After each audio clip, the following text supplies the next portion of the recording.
Muy buenas noches. Saludamos en primer lugar a nuestros expositores, a todo el público que nos sigue vía Facebook Live. Le damos la más cordial bienvenida a este conversatorio de fiscalización frente al COVID-19, evento organizado por el Sindicato Único de Inspectores de Trabajo de la SUNATIL. A continuación, se hace necesario presentar a nuestros grandes ponentes. Tenemos al doctor Javier Neves Mujica, abogado egresado de la Pontificia Universidad Católica del Perú, profesor principal de estudios, exministro de Trabajo desde febrero de 2004 a febrero de 2005, consultor de sindicatos, empresas y organizaciones internacionales. También tenemos como ponente al doctor Jorge Villasante Araníbar. Él es abogado egresado de la Universidad San Antonio Abad del Cusco, conferencista, ministro de Trabajo desde octubre de 2018 a julio del 2009. También ha desempeñado el cargo de ministro de la Producción y Agricultura.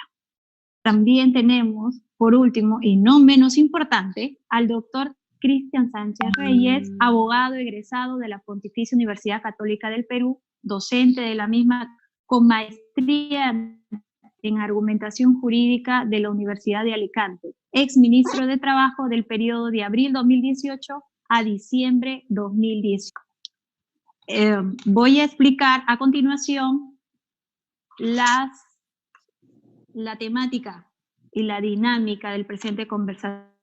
El presente conversatorio está dividido en 3 rondas, 3 preguntas por cada ronda, la cual yo voy a decidir, le voy a dar el paso a responder.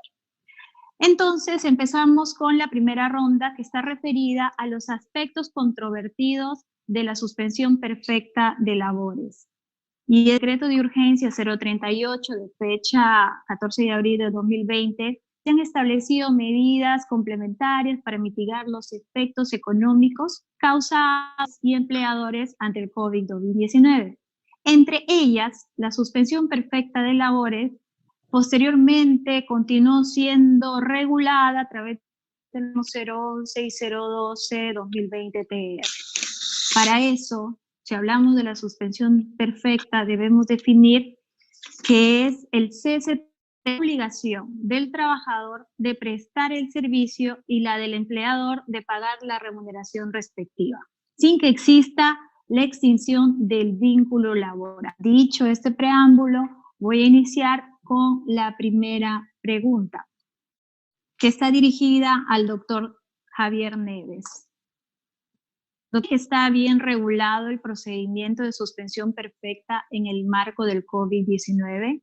¿Y qué relación o diferencia encuentra con la suspensión perfecta decreto legislativo 728? Adelante, doctor.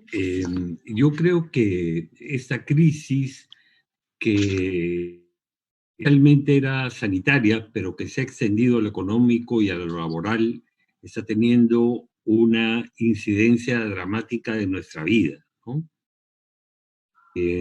Frente a ella, creo que fue razonable que el Poder Ejecutivo hiciera un primer esfuerzo, no afectar remuneraciones ni empleo, permitiendo para las empresas que iban a paralizar actividades que no eran por servicios esenciales o que podían trabajar a control remoto, una suspensión imperfecta, ¿no?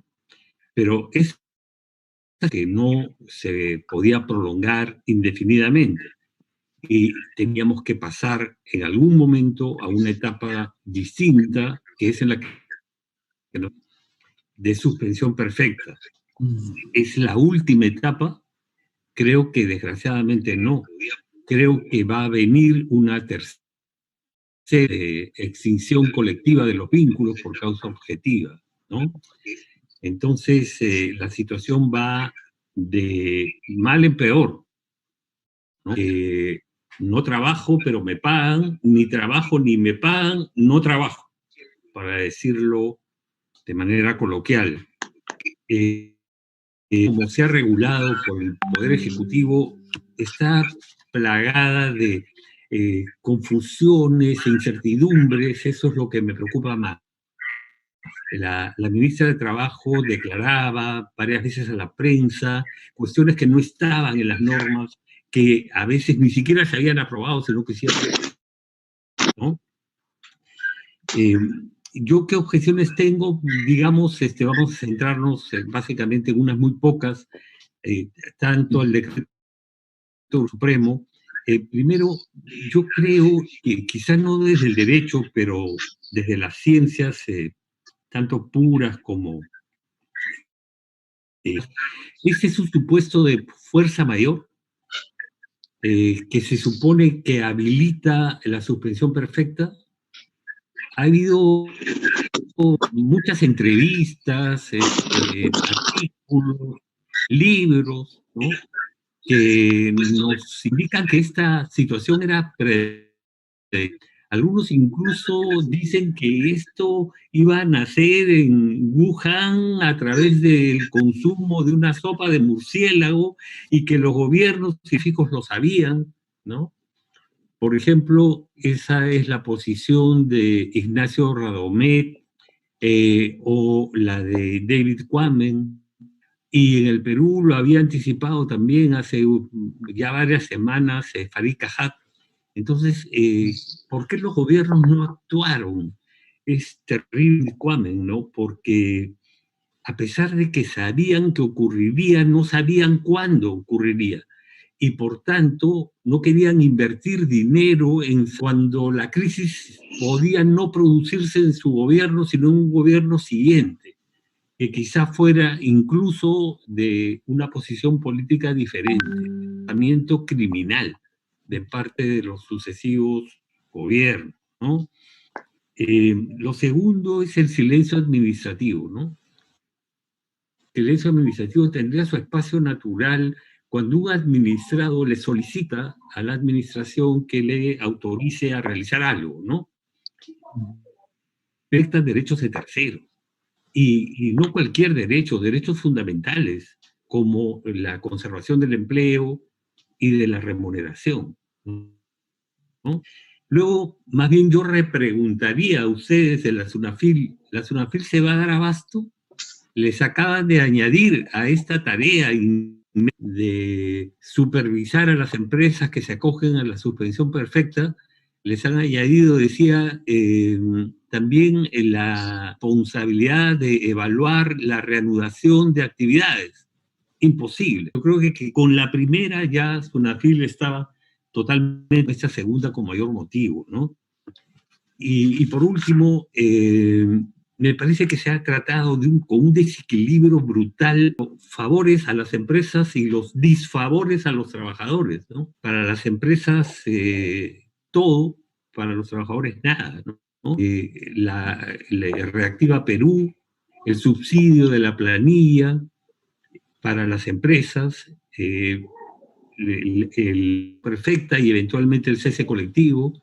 Y para los trabajadores, ¿qué? La disposición anticipada de sus fondos, de su compensación por tiempo de servicios y su capitalización. Nada extraño a sus fondos, nada adicional, como si no se encontraran en necesidad. Eso es lo que quería decir. Gracias. Muy bien, muchas gracias, doctor Neves. Pasamos a las preguntas para el doctor Villasante. ¿Cuál considera usted que es el propósito de la aplicación del silencio administrativo positivo de acuerdo en esta figura? ¿Por qué? Bien. Bien, decía que partir por lo siguiente. Es difícil entender cuál es el propósito, la intención que busca el legislador. Ninguno de nosotros ha estado en ese papel, en ese rol. Sin embargo, habrá que decir que de pronto el legislador asume ex ante que no va a ser posible que pueda realizar una verificación, porque en verdad el impacto, las consecuencias de la suspensión perfecta, yo creo que rebasa definitivamente la capacidad de inspección. Los tres integrantes de este panel, y un gusto poder compartir con ellos, con el doctor Neves, con el doctor Sánchez, este panel, habilidades y conocemos propiamente la inspección de trabajo, y a pesar de que en los últimos años se ha incrementado el número de inspectores en el país, es posible que con la actual capacidad operativa se pueda atender el número y verificar el número de solicitudes de comunicaciones de suspensiones, y más aún con los defectos que probablemente vamos a conversar un poco más adelante, que se ha tenido desde el diseño mismo. Hablemos del formato de suspensión, en verdad un formato demasiado laxo, que en la práctica no sé qué era lo que permitía evaluar. En buena cuenta era una aprobación ya del documento. Y entonces es difícil entender qué es lo que pretendería el legislador. Sin embargo, la pregunta es si es razonable que opere el silencio administrativo ante una decisión que afecta un derecho que es fundamental de los trabajadores, remuneración. Y hay que entender que la remuneración, no solamente es aquel monto que permite atender las necesidades, sino también de su familia, y tiene una naturaleza alimentaria, como sabemos, y una protección constitucional. Entonces, un poco de esto pueda aprobarse a través del silencio administrativo, me parece en verdad un exabrupto. Cuando vemos el número de solicitudes que han sido presentadas y que por lo demás van a seguir presentándose, o sea, porque esto no concluyó, habrá que decir, ¿no? De las cifras que por lo menos ya son conocidas, se estima, ya pasan de 20.000 las empresas que han comunicado la suspensión perfecta. Y el número total de trabajadores comprendidos dentro de la suspensión perfecta, el dato es aproximadamente más del 5,4% de los portados en planilla electrónica del sector privado, que eso nos lleva a más de 200.000 trabajadores, que ya en la práctica desde mediados de y mayo propiamente ya están en suspensión perfecta y no van a poder percibir y no percibirán remuneraciones. Es cierto que los trabajadores de la MIT, una prestación económica, un subsidio, ¿no es verdad? Y entonces allí de pronto creo que es importante que la superintendencia pueda hacer uso de una facultad que está prevista en la propia ley la Ley General de Inspección de Trabajo, en 2, ¿no? Por lo siguiente, y es a donde quiero apuntar. A ver, del número total de empresas que han presentado las comunicaciones de suspensión perfecta, el 3 son empleadores que tienen más de 100 trabajadores, ¿no? 17% dicen que son entre empresas que tienen entre 11 y 100 trabajadores, y el 80% son empresas que tienen entre 1 y 10 trabajadores comprendidos en la medida de suspensión.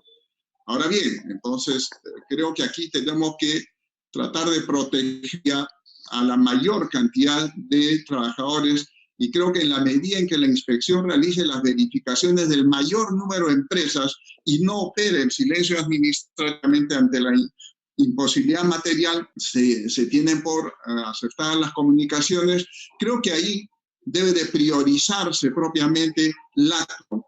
Y como reitero, hacer uso de la facultad que está prevista en el artículo 22 de la Ley General de Inspección de Trabajo, que permite lo que se llama la agregación temporal, ¿no? Inspectores, como para poder actuar inclusive fuera del ámbito regional al cual se encuentran adscritos actualmente, o eventualmente la asignación de actuaciones inspectivas, facultad que le está atribuida a la Autoridad Nacional del Sistema de Inspección de Trabajo, que en este caso viene a ser el superintendente, ¿no? Bueno, yo esta parte entonces de inicio decir que me parece que el silencio administrativo obviamente es un extremo, ¿no?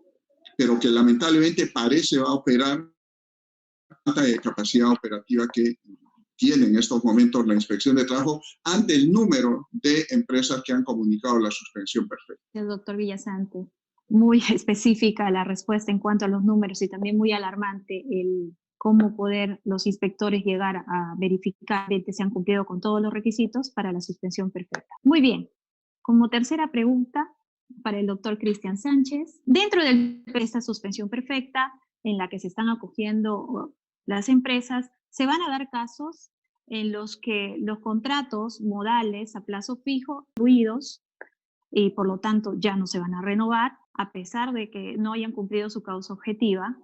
Igual también existen el tema de ciudadanos que emiten recibo por honorarios, que son locadores, pero que sin embargo cuentan con todos los elementos que les corresponde para tener un contrato. Esta es una pregunta. ¿Qué consejo le podemos dar a esos ciudadanos que se van a ver en estas dos situaciones? Que ya no les van a renovar los contratos y que trabajaban pero emitiendo recibo por honorarios. ¿Qué podría usted recomendarles? ¿Qué rutas les quedan? Ya, gracias. A ver, yo creo que un primer gran problema de la población laboral que está sujeta a contratos temporales es ese porcentaje que podría estar siendo un mecanismo de fraude a la ley, ¿no? Por leyes formales, 3/4 de la planilla electrónica, ¿no?, que registra el trabajo formal en el Perú son trabajadores con contrato a plazo fijo, con contrato sujeto a eso revela que hay un enorme porcentaje, una alta probabilidad que un gran porcentaje de esos trabajadores tengan un contrato sujeto a modalidad desnaturalizado o en fraude de ley, ¿no?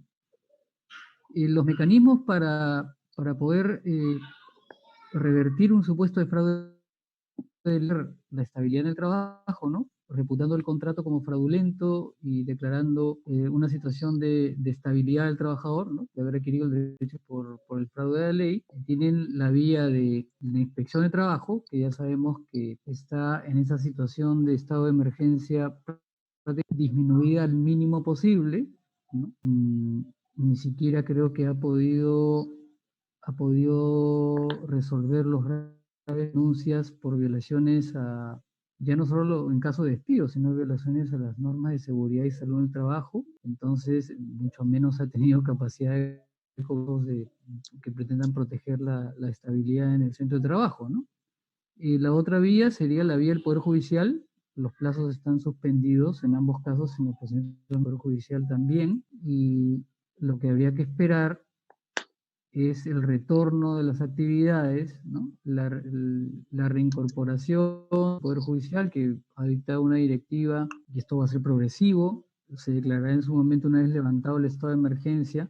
Hay plazos que se habilitarán las mesas virtuales para la presentación de las demandas correspondientes, y el trabajador tendrá que iniciar un proceso judicial, ¿no? De los supuestos de fraude de la ley para los trabajadores que han estado también sujetos a un contrato de locación de servicios en situación de fraude, también este es otro grave problema de las relaciones de trabajo en el Perú. No solo la utilización fraudulenta de los contratos modales para actividades donde no están permitidos su utilización, ni la utilización del contrato de locación de servicios para actividades que en los hechos son subordinadas. Eso son dos grandes vías de fraude de la ley en las relaciones. Bueno, la inspección también se encuentra suspendida en su capacidad de poder recibir estas denuncias. No hay atención ni siquiera para los casos graves, como ya lo he dicho, mucho menos para ese tipo de casos.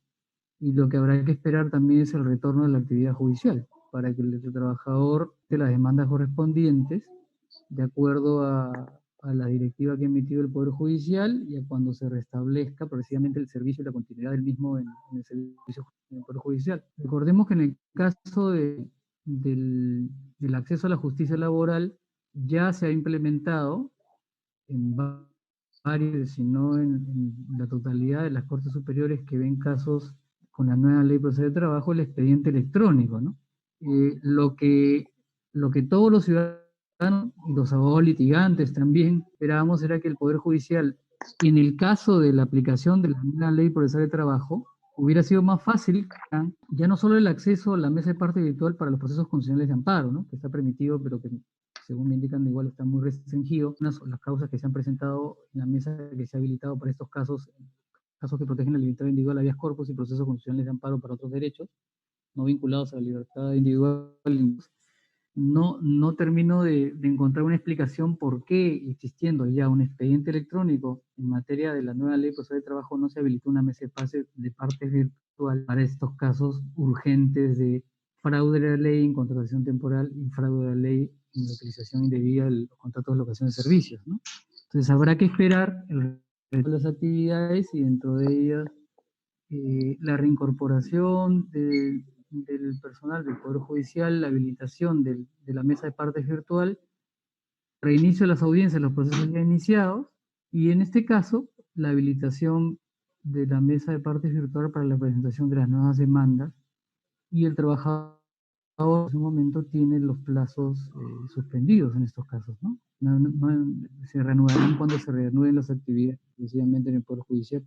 Eso sería lo que los trabajadores tendrían nada más que esperar, ¿no? Porque lamentablemente, repito, a diferencia de lo que ocurre en otros países, no se habilitó una mesa de partes virtual en estos casos. Gracias por la respuesta, doctor Sánchez. Muy bien, y así hemos concluido la primera ronda de preguntas. Ahora pasamos a la segunda ronda, que tiene que ver con el actual de la inspección en la suspensión perfecta de labores. Si bien ya algo se ha adelantado por parte de los ponentes, sin embargo hacemos esa pequeña introducción. Desde que se emitió el Decreto Supremo 044-2020, el PCM, en el cual estableció el listado al cual limitaron el ejercicio de la libertad de tránsito, se establecieron también las excepciones al mismo.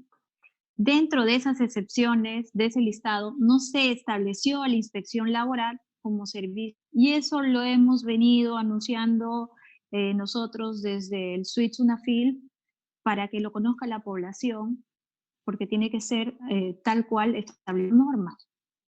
Hoy en día, ustedes ya lo adelantaron, nuestra capacidad inspectiva no va a llegar a poder fiscalizar todo lo que tenemos por delante.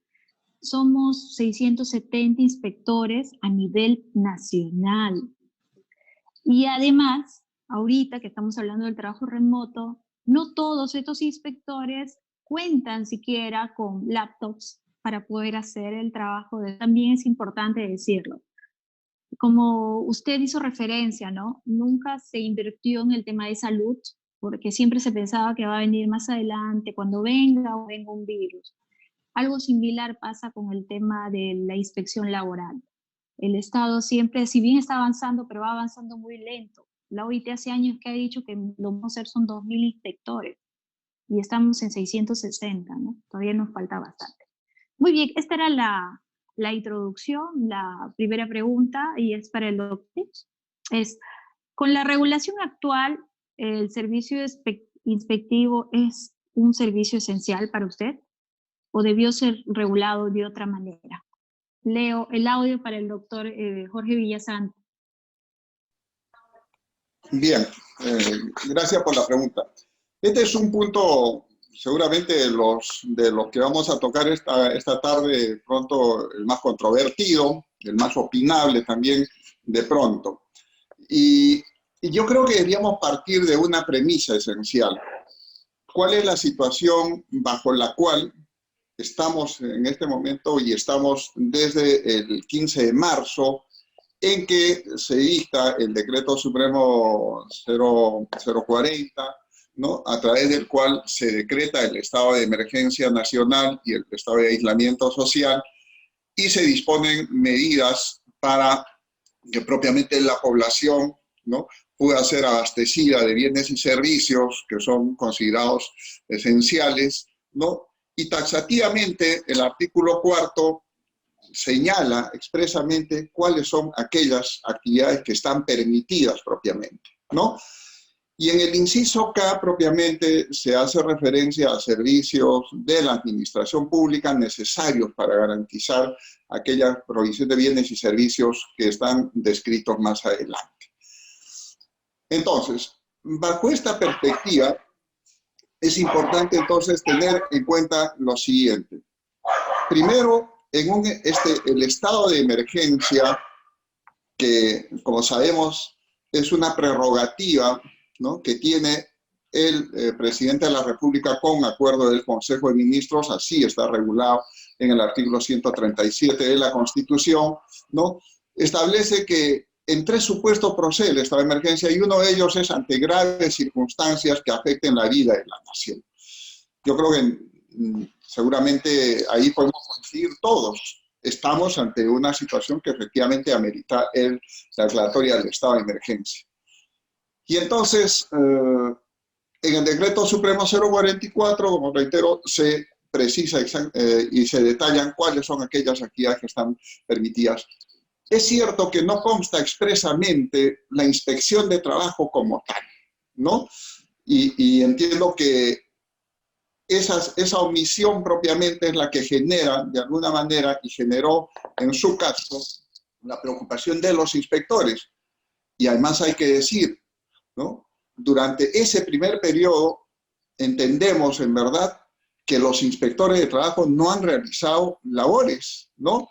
Sin embargo, en medios de comunicación se ha visto, ¿no?, a personas con elementos identificatorios, propiamente chalecos, ¿no?, como elementos identificatorios de los inspectores de trabajo, ¿no?, cuando en realidad no eran inspectores, eran, entiendo, funcionarios, ¿no?, algunos directivos propiamente de la inspección de trabajo que propiamente acompañaban en algún caso a la policía, ¿no?, y algunas autoridades municipales a hacer estos operativos, que estuvo focalizado mucho en los call centers, ¿no?, porque ahí se estaba evidenciando que habían labores, que también es un defecto, como bien señalaba el doctor Neves.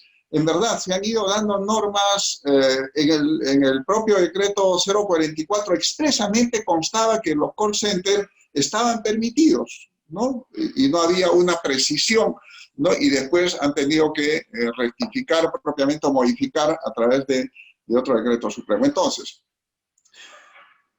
yo veo lo siguiente. Hay una norma marco que regula el estado de emergencia, ¿no?, que después se editan normas complementarias, es cierto. Ahora, esta norma marco permite que el Estado, obviamente, tenga que contar con herramientas o mecanismos que permitan que se cumplan aquellas disposiciones y la finalidad, por sobre todo, para la cual se adopta el estado de emergencia y se dictan estas medidas. Entonces, ahí la pregunta concreta es, ¿debía la inspección de trabajo estar prestando el servicio para básicamente garantizar, porque podrían haber casos, efectivamente, aquellos en los cuales frente a actividades no permitidas, por ejemplo, en talleres, hablemos a puertas cerradas, se obliga a la gente a prestar servicios? ¿Quién verificaría esa situación de hecho? ¿No? Un primer tema. Un segundo tema, ¿no?, el tema de seguridad y salud en el trabajo, aún en las actividades permitidas, habrá que decir. Y aquí hago un paréntesis para lamentar que en verdad el personal del servicio médico, paramédico, asistencial, que hoy presta servicios tanto para el MINSA, para el salud, e incluso en el sector privado, no tengan la suficiente garantía de contar con equipos de protección personal que sean verdaderamente certificados y en su caso que brinde todas las garantías. Corto el paréntesis para volver al tema. Entonces, ¿quién verificaría si los trabajadores de aquellas actividades permitidas, por ejemplo, están con los equipos de protección personal adecuados y se está garantizando lugares de trabajo sanos y saludables? La inspección de trabajo, ¿no?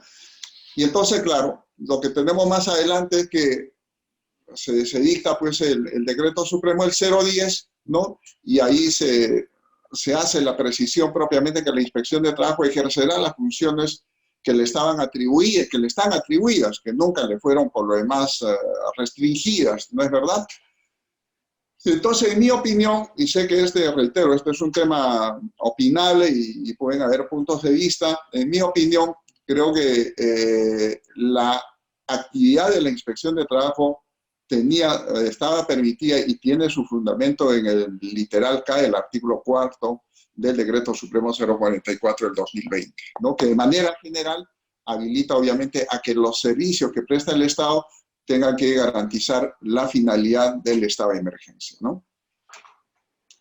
Ok, muchas gracias, doctor Villasante, por por su opinión. Más bien preguntarle, porque esta es una pregunta bastante controversial, ¿hay alguno de los otros dos ponentes que quiera opinar sobre este tema? ¿Alguno? ¿El doctor Neves, doctor Sánchez? ¿No?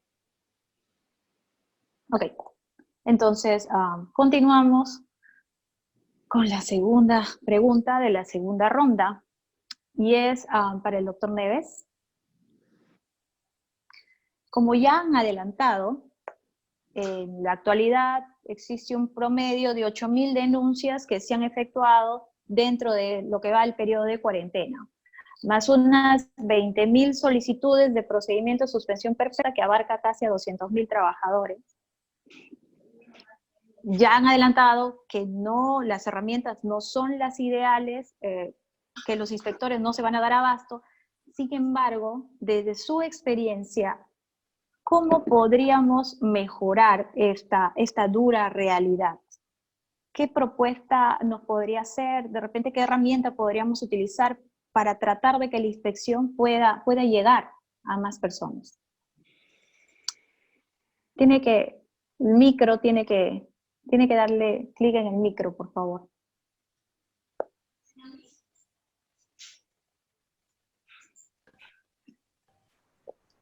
Ya está. Ya, ok.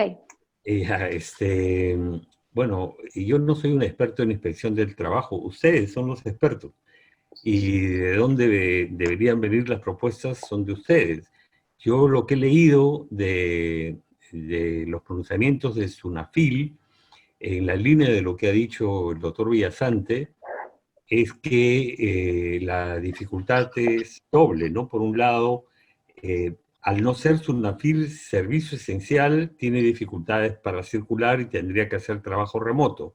Y del otro, las empresas supervisadas, al estar paralizadas, impide que los funcionarios puedan acceder a la documentación y la puedan entregar, ¿no? ¿Cómo resolver esto? Excede completamente a mis posibilidades de hacer una propuesta que creo Okay. que creo que debe de venir de ustedes, ¿no? Muchas gracias, doctor Neves. Un poco para informarles, nosotros desde el sindicato venimos enviando constantemente, casualmente, propuestas a nuestro empleador, en este caso la SUNAFIL, para poder nosotros ya iniciar nuestro trabajo. Es más, le hemos expresado, nosotros queremos iniciar ya el trabajo remoto, se está haciendo, pero no de la forma que quisiéramos, porque como les decía, en muchos lados ni siquiera hay laptop, y el acceso a internet sigue siendo una complicación. Sin embargo, nosotros sí estamos llanos, en primer lugar, a realizar el trabajo remoto. Segundo, los inspectores no es que nos neguemos a hacer las inspecciones, sino que lo mínimo que tenemos que exigir, porque es lo que nosotros exigimos a las empresas, es las condiciones de seguridad y salud que nos permitan garantizar nuestro derecho a la vida y a la salud, casualmente.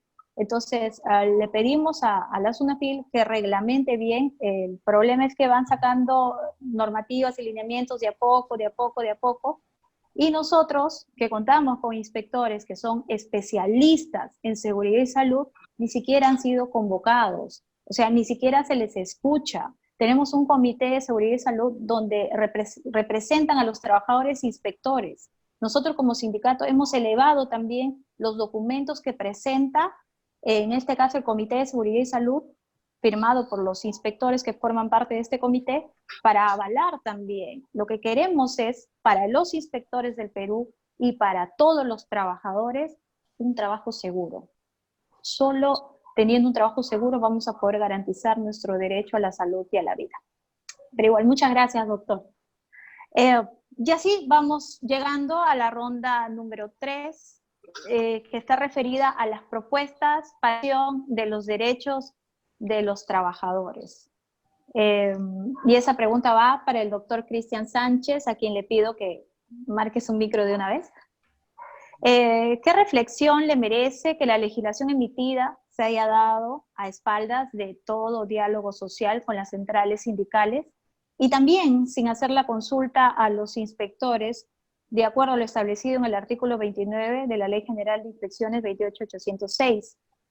¿Cómo podría mejorarse esto desde la realidad, teniendo en cuenta su experiencia anterior como titular de la cartera de trabajo? Gracias. Bueno, me parece que es la consolidación de un modelo autoritario de relaciones laborales que viene desde de la reforma laboral de los años 90, ¿no? Recordemos que la reforma que se da en esa década fue una reforma que se da en un contexto de violencia política, pero también un contexto de represión al movimiento sindical, ¿no? De ruptura del orden constitucional, de captura de varios poderes del Estado, ¿no? Inclusive el Poder Judicial fue víctima de una grosera injerencia política, desaparición forzada de personas y desaparición forzada también de dirigentes sindicales, ¿no? Esa es la reforma de los años 90, una reforma flexibilizadora, con una desregulación sin diálogo social, y lamentablemente se fue acuñando en nuestra sociedad un modelo autoritario de relaciones laborales, ¿no? Los sucesivos cambios que se han dado en la legislación laboral, tanto del sector público como del sector privado, han estado, salvo excepciones, marcados por decisiones del Estado de espaldas a los sujetos que integran el diálogo social, ¿no? A las organizaciones de los trabajadores y de empleadores, me refiero, pero curiosamente han sido cambios también decididos unilateralmente por el Estado, que más que nada han inclinado la balanza a favor de uno de los lados de la relación de trabajo que son los empleadores, ¿no? Y sus organizaciones, que son los que en este escenario donde el diálogo se ve siempre resentido, olvidado y postergado, ¿no? Son los que siempre ven mejor representados sus intereses políticamente en los gobiernos de turno, ¿no? A diferencia de los intereses contrapuestos de los trabajadores. Ese modelo, salvo matices y salvo excepciones, se ha insertado en nuestra cultura de relaciones de trabajo, y me parece que es difícil desinstalarlo, ¿no? El antecedente a la normativa laboral que se ha dado para tratar de superar los graves problemas en el mercado de trabajo que ha provocado esta situación de salud pública producto de la pandemia. Recordemos que son antecedentes también de rasgos antidemocráticos, con escaso diálogo y autoritarios, ¿no? Por ejemplo, el decreto de urgencia que reguló el 014, que regula la negociación colectiva en el sector público, es un ejemplo de ellos. La política de productividad y competitividad también lo es, el Plan Nacional de Productividad y Competitividad igual manera, y bueno, y lamentablemente en esta circunstancia, a diferencia de lo que ha ocurrido en otros países, ¿no? Basta citar, por ejemplo, la República Argentina, ¿no? Donde también la fuerza de los sindicatos es mayor, la presencia sindical es histórica, no hay un proceso de diálogo, hay un consejo también de trabajo en la República Argentina, pero hay una tradición del movimiento sindical de poder sentarse en la misma mesa con las organizaciones de empleadores y que sus intereses se vean representados también por los gobiernos de turno y por la clase política. Las medidas que hemos visto en estos meses han sido también violatorias de los compromisos asumidos por el Perú en materia de diálogo social, ¿no? En el marco de la Organización Internacional del Trabajo, concretamente el convenio 144 de OIT, si mal no recuerdo. Y es lamentable, ¿no? Porque me parece que va a ser muy difícil desmontar esa impronta de autoritarismo de las relaciones de trabajo y de espacios revestidos de una formalidad, pero vaciados de contenido, como es el Consejo Nacional de Trabajo, que debería ser pues el espacio natural para que la legislación del trabajo encuentre pues cauces de entendimiento, de liberación democrática, de intercambio de pareceres y de representación de intereses de ambas partes, ¿no? No solamente de una de las partes de la relación de trabajo.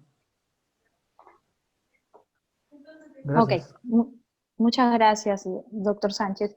Esta es la última pregunta que viene y sí les voy a pedir a los tres, por favor, que la contesten, porque los tres ponentes tienen la experiencia de haber sido titulares en la cartera de trabajo. Entonces, ¿cuáles serían sus propuestas en el marco de las relaciones laborales? ¿Qué podemos mejorar de lo que está ahorita establecido. Empezamos con el doctor Neves. Ya, encantado. ¿Qué podemos, yo diría, qué podemos salvar de las relaciones laborales? Estamos ante una circunstancia de crisis tremenda, ¿no? Hace muchos años, yo fui parte, el congresista Negreiros formó una comisión que elaboraría un proyecto de ley general del trabajo. Luego se vio que en verdad la presión de los gremios empresariales era tan alta en contra de este proyecto, que había sido consensuado entre profesores universitarios de distintos pensamientos políticos, jurídicos, económicos, que estábamos defendiendo lo existente porque nos querían incluso quitar eso, ¿no? La propuesta de los empresarios frente a la reforma a la que ha hecho referencia el doctor Sánchez, era desregular y flexibilizar más todavía, ¿no? Nunca se quedaron conformes con lo que se había realizado durante el gobierno de Fujimori. Entonces, y creo que eso con la propia crisis sindical, que en buena medida provocó la legislación fujimorista, que nos ha puesto, nos ha arrinconado, ¿no? Los abogados que estamos cercanos a los trabajadores y a los sindicatos, como los tres ponentes que ustedes han invitado, somos conscientes de que es muy difícil avanzar, que estamos prácticamente defendiendo lo existente, y en este momento, menos todavía, ¿no? El doctor Sánchez hablaba, por ejemplo, de la negociación colectiva pública.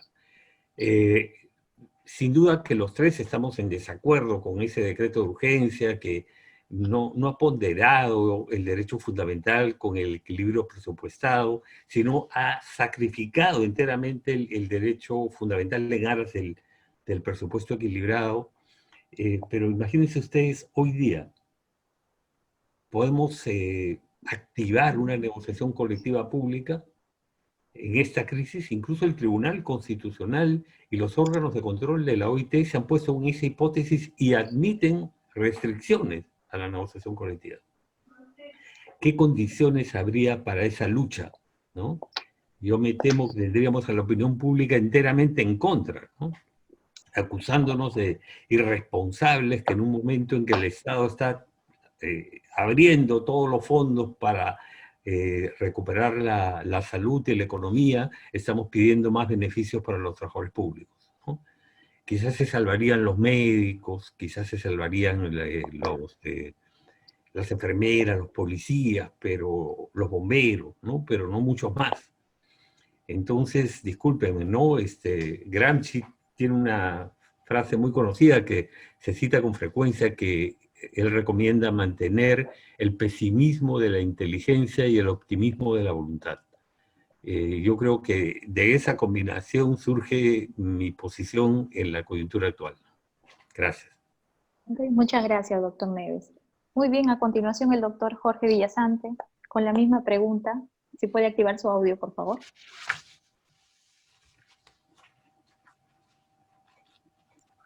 Ok, gracias. A ver, invitándonos a un poco ponernos en un escenario improbable y a ver qué podemos hacer.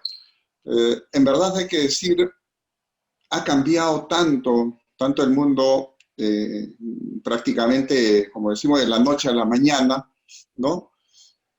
Y que nos encontramos pues ante un nuevo escenario.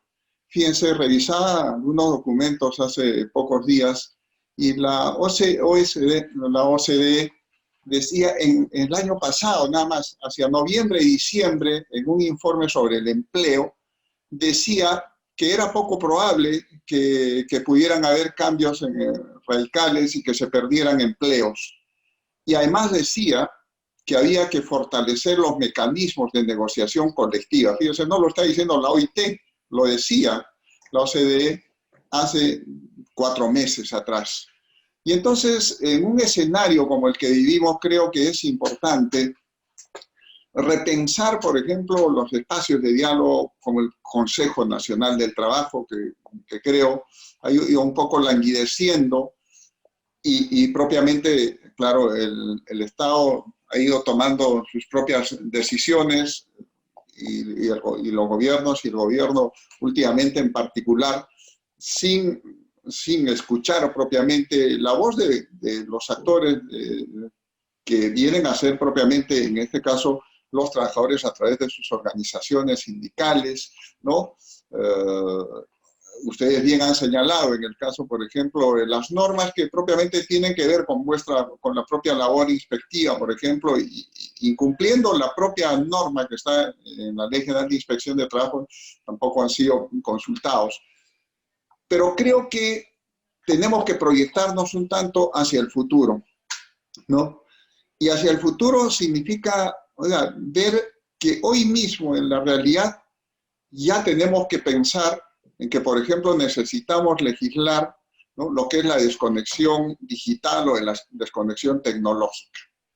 Porque hoy hay miles, decenas de miles de trabajadores en el país que hacen trabajo remoto, ¿no? Y aún a quienes hacen teletrabajo desde antes propiamente de esta crisis. La pregunta es, ¿la jornada laboral y los horarios de trabajo se respetan hoy día, por ejemplo, bajo el trabajo remoto? Estoy convencido que no.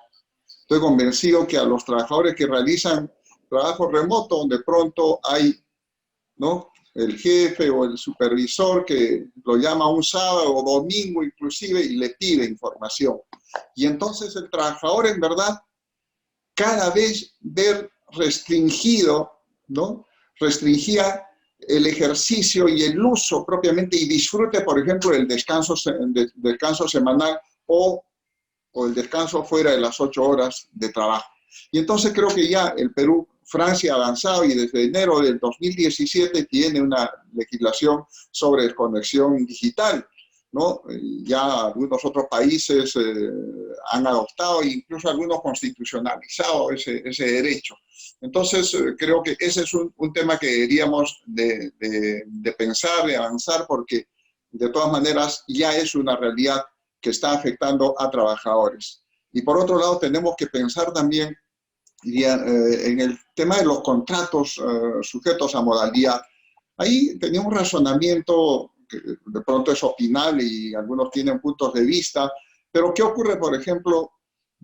Se plantea en la suspensión perfecta de contrato de trabajo, trabajadores que, vamos a ponernos el caso, su contrato vencía en julio y de pronto se suspende el contrato durante mayo, junio y julio. La pregunta es si se está suspendiendo el contrato de trabajo. Una vez reanudadas las actividades económico-productivas, ¿no es razonable que el contrato de trabajo se extienda por el tiempo de suspensión del contrato? Me parece razonable, ¿no? Si a mí me suspenden 3 meses y en la práctica no he elaborado, no he percibido remuneración y esa empresa necesita un trabajador, ¿por qué no reanudo mis actividades a la conclusión del periodo de suspensión? Y no lo que en la práctica puede ocurrir, y ustedes lo van a verificar seguramente, que hay casos en los cuales hay trabajadores a los cuales los vencimientos de contrato están dentro del periodo de suspensión, ¿no? Y de pronto, claro, la empresa dijo, oye, si a este trabajador tiene su contrato al 30 de mayo, el plazo de suspensión de este trabajador es al 30 de mayo, ¿no? Y entonces ahí creo que tenemos algunos temas por mejorar. Y concluyo con algo que sí, pues, creo que en política pública también hay que pensar. Cuando uno genera incentivos, como los de la subvención económica, por ejemplo, o el caso de Reactiva Perú, ¿no? Ojo, Reactiva Perú tiene 30.000 millones de soles, ¿no? Y a las micro y pequeñas empresas se le asignan 800 millones. ¿Eso cuánto representa? 2,7%. Fíjense lo que se le da al programa Reactiva Perú, que básicamente está dirigido hacia la mediana y gran empresa, 30.000 millones, y a la micro y pequeña empresa, que son los que más generan empleo en el país, 2,7% de ese monto, ¿no? Pero ahí viene el tema. Se dan esos incentivos, pero ¿contra qué? ¿Contra qué compromiso? ¿Contra qué condición? Preservar el empleo En verdad, en mi opinión, se dictó una norma tardía con el Decreto Supremo 012, porque en el Decreto Supremo 012, del sector trabajo se dice que no procede la suspensión por aquel mes en que la empresa perciba la subvención. Pero el Decreto Supremo entra en vigencia el 1 de mayo. La pregunta, ¿voy a aplicar para el mes de abril? Creo que ahí hay temas seguramente que van a tener que resolverse, ¿no? Ok, muchas gracias, doctor Villasante. Muy bien, ahora el doctor Cristian Sánchez. Si puede activar su micro, por favor. Gracias. Gracias. A ver, primero para retomar lo que señalaba el doctor Villasante, bueno, en otros países, nuevamente cito el ejemplo de la República Argentina, a través de normas estatales estableció la prohibición de despidos, ¿no? A diferencia de lo que hizo el gobierno acá en nuestro país, ¿no? Y la prohibición de los despidos o medidas normativas para evitar, por ejemplo, el abuso del derecho en la no renovación de contratos temporales, que también lo señalaba el otro Villasante, ¿no? No renovar un contrato temporal o extinguir el contrato temporal en situación de estado de emergencia, de confinamiento obligatorio, prácticamente es una medida de abuso del derecho que debió recibir una respuesta más adecuada del Estado, ¿no? Que tenía que ir de la mano con medidas más agresivas, subsidios a la fuente de trabajo, ¿no? Para que se mantengan los vínculos, ¿no? Han habido también casos groseros de abuso del derecho de personas cuyo empleador ha invocado el no haber superado el periodo de prueba para proceder a extinguir los contratos en plena situación de estado de emergencia, que es otro caso de abuso del derecho. Todos esos casos que ha mencionado el doctor Villasante, que yo también recojo y les añado también estos otros de abuso del derecho, ¿no? Han debido tener una respuesta normativa más contundente de parte del Estado, de parte del gobierno de turno, ¿no? Que no se ha dado, ¿no? Sobre la reflexión que hacía el doctor Neves, yo creo de que la situación post-pandemia, bueno, si hay un escenario post-pandemia, también es discutible hablar de eso, es un escenario que me hace pensar nuevamente en los orígenes del derecho al trabajo. Va a haber una destrucción de empleos, de puestos de trabajo en el mundo, de las cuales ya se han dado cuenta en varios medios de comunicación internacionales. Acá también en el Perú, la OIT tiene un observatorio sobre el COVID-19 y las relaciones de trabajo asalariadas y no asalariadas en el mundo, y da cuenta a través de esos boletines de las horas de trabajo que se están perdiendo, los puestos de trabajo que se están perdiendo, la situación de vulnerabilidad extrema de los trabajadores autónomos, ¿no? Que también estas medidas de confinamiento social los hacen de alguna manera ser más vulnerables y lo colocan ya no en la línea de pobreza, sino en una situación de pobreza extrema inclusive. Entonces todo esto me hace pensar en los orígenes del derecho al trabajo, ¿no? Y me da la impresión de que será el momento de que volvamos a ver las organizaciones de trabajadores, y ya estoy hablando acá de un escenario más esperanzador, ¿no? Sin dejar de lado lo descriptivo, que es la opinión de Javier, que es una opinión realista, hay que reconocerlo, ¿no? Pero viendo un escenario más bien del futuro del trabajo en el mundo, creo que será el momento nuevamente de la organización de los trabajadores, de la presencia de los trabajadores y sus organizaciones como actores políticos, de una mejor representación de sus intereses a través de los políticos, de los partidos políticos, y de alguna manera de repensar varias de las instituciones del derecho al trabajo, ¿no? Volverá a estar, me parece, en la agenda, como en los orígenes del derecho al trabajo, el problema de las jornadas, ¿no? Ahora ya no es la jornada del trabajo en la empresa, sino la jornada del trabajo a domicilio, del trabajo remoto, como querámoslo llamar. Bueno, han inventado nuevas palabras, pero el trabajo a domicilio es un fenómeno que surgió con los orígenes del derecho al trabajo, ¿no? Y eso también nos enseñaban Javier en las clases de derecho laboral. El trabajo a domicilio no es nuevo, las modalidades de externos, de ahí viene además la palabra externalización de actividades, nos remite a un antecedente histórico de los orígenes del derecho al trabajo, que es el trabajo a domicilio, ¿no? El precariado del siglo XXI, que se hablaba de estos falsos autónomos, todo esto va a poner, me parece, nuevamente en agenda una cuestión social como apareció a fines mediados del siglo XIX, 1800 y algo, la revolución industrial. La historia es cíclica, ¿no? Javier ha citado a Gramsci, ese momento también de citar algunas frases, la historia se repite, ¿no? La historia se repite. Volverán las organizaciones trabajadores, tendrán que volverán una nueva representación política, no sé si un fantasma recorrerá el mundo nuevamente, no, mi reflexión no va por ese lado, volverán los temas de seguridad y salud en el trabajo, hoy más que nunca, si se quiere pensar en una reactivación progresiva de actividades, no se puede concebir una reactivación progresiva de actividades sin resguardar la seguridad y salud de los trabajadores, que parte por fortalecer los comités de seguridad y salud en el trabajo, la participación efectiva de los trabajadores en la toma de decisiones a ese nivel en la empresa, ¿no? Y construir organizaciones de segundo nivel donde los intereses también de los trabajadores en materia de seguridad y salud de trabajo ya escalen del nivel empresarial al nivel sectorial. Por ejemplo, yo propondría crear comités de seguridad y salud de trabajo sectoriales por rama de actividad, ¿no? Modificando tan solo el reglamento de la ley de seguridad y salud de trabajo, se pueden crear instancias superiores de participación y se reinventará el derecho al trabajo, ¿no? Espero, ¿no? Espero, pero la realidad es muy cruda y nos obliga a ser realistas, pero también a recordar la historia y recordar que suele ser la historia, y la historia de las injusticias suele ser cíclica, ¿no? Gracias. Ok, muchas gracias a todos los ponentes. Acá tengo por el momento dos preguntas. La primera está dirigida al doctor Neves, doctor Javier Neves. Pablo Panta Rodríguez dice, mi sobrina dio a luz en la quincena de febrero. Su periodo de descanso finalizó el mes de abril. Su contrato lo renuevan cada 3 meses. Venció el 30 de abril y no se lo renovaron. Venía trabajando más de 3 años continuos en la misma empresa.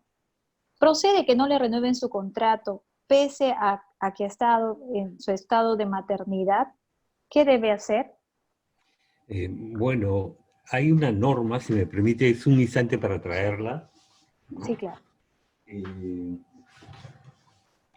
Primero, el propio decreto de urgencia 038 establece en el artículo 4 los empleadores que se vean imposibilitados de cumplir con la norma tal, porque los trabajadores pertenecen a un grupo de riesgo por edad o por factores clínicos, pueden adoptar medidas que resulten necesarias a fin de mantener la vigencia del vínculo laboral. O sea, los trabajadores en riesgo no deberían ser víctimas de una suspensión perfecta. Y luego el Decreto Supremo 011, más explícitamente en el artículo 6, numeral 5, numeral 3, dice, la aplicación de la suspensión perfecta de labores en ningún caso puede afectar derechos fundamentales de los trabajadores, como es el caso de la libertad sindical, la protección de la mujer embarazada o la prohibición de trato discriminatorio, ¿no?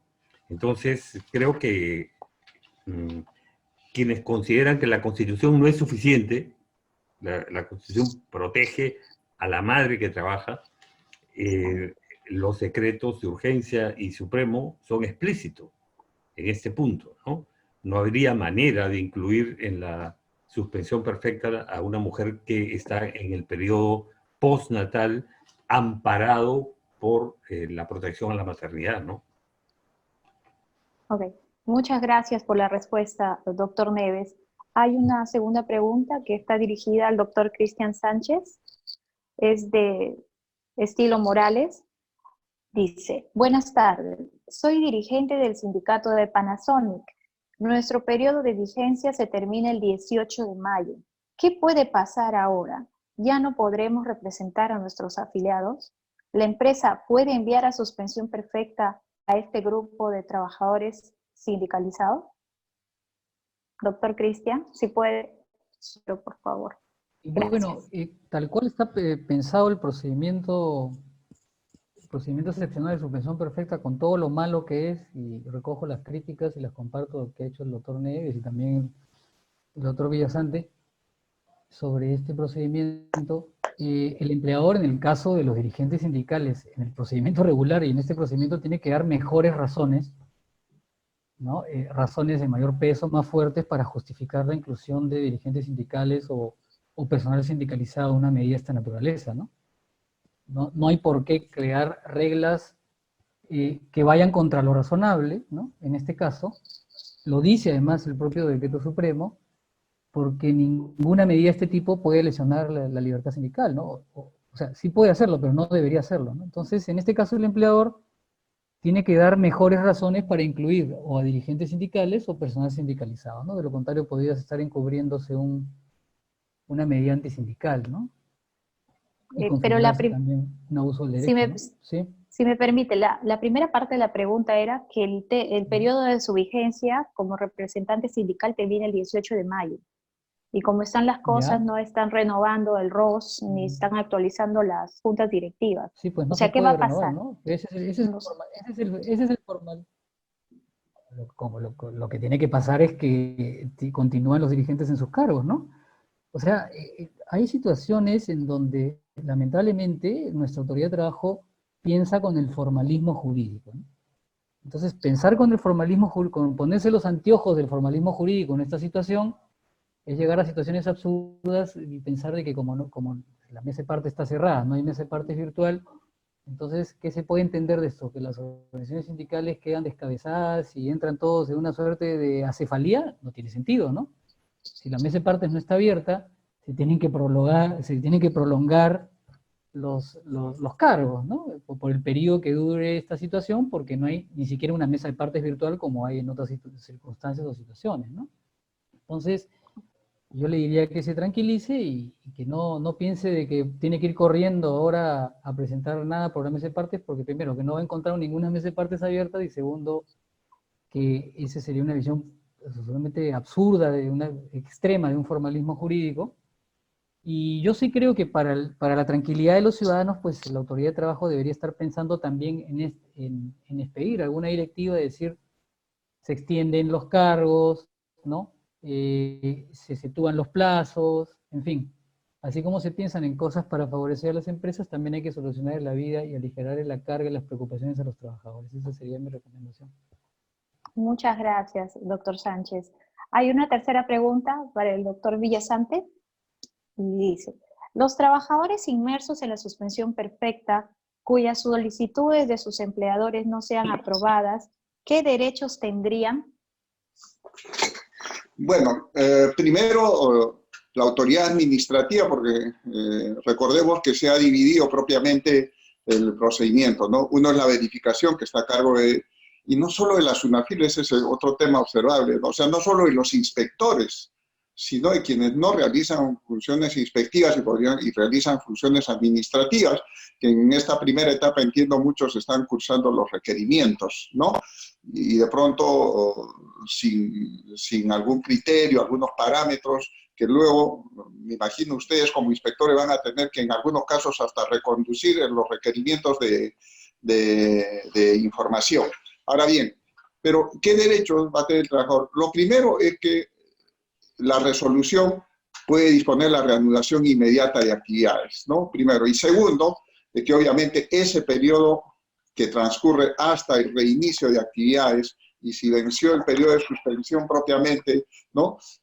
Supone que el empleador tiene que primero abonar las remuneraciones y todos los beneficios laborales. Obviamente ese periodo se considerará laborado también para efectos del cálculo del récord vacacional, ¿no? Se considerará para efectos del cálculo de la compensación por tiempo de servicios y para efectos del cálculo y pago de las gratificaciones que en este caso corresponde a realizarse en el mes de julio, ¿no? Es decir, el trabajador no se ve afectado en sus derechos y todos aquellos derechos que no le fueron pagados durante ese periodo le van a tener que ser reconocidos, ¿no?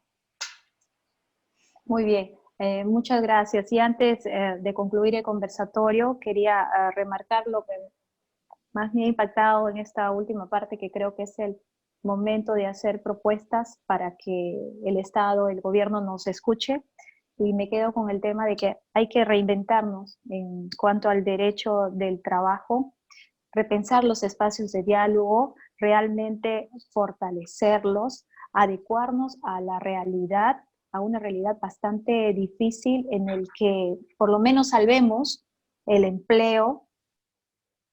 Por último, como siempre lo han ido citando, tratar de hacer efectiva la protección a la población vulnerable. En este caso, los más vulnerables, que son las mujeres gestantes, los discapacitados. Si ya para una persona sin estos problemas es muy difícil la realidad, para esa población vulnerable es aún más.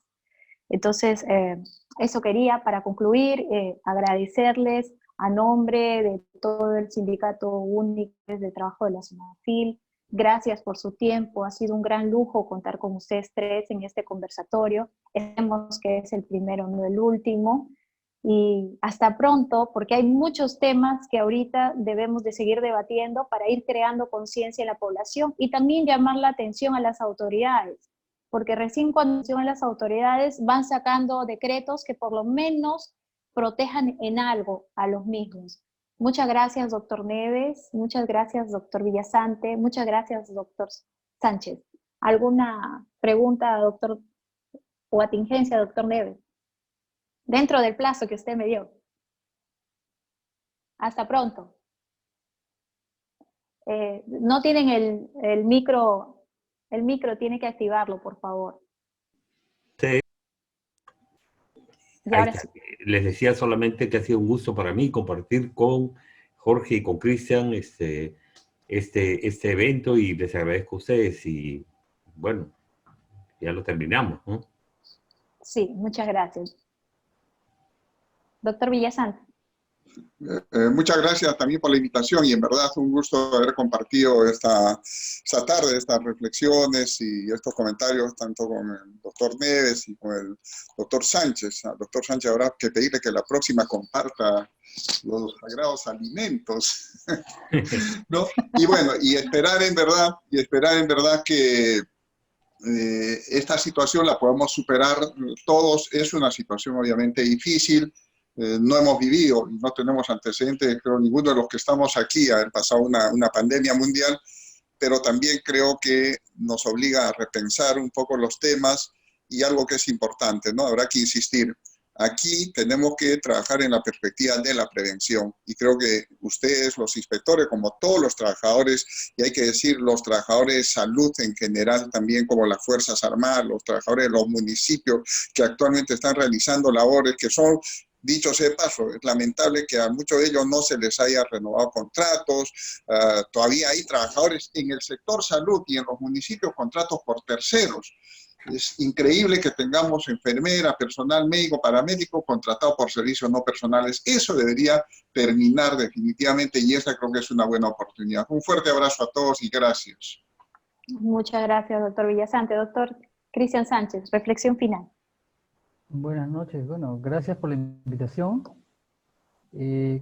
Gracias por permitirnos también compartir con el doctor Villasante y con Javier.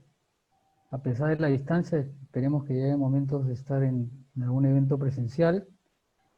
Y el mensaje a ustedes, a los trabajadores y trabajadoras, bueno, la lucha continúa, pues no hay otra. Esperanzas y seguir avanzando. No queda otra, y cuídense mucho todos y todas. Buenas noches. Muchas gracias. Buenas noches. Buenas noches.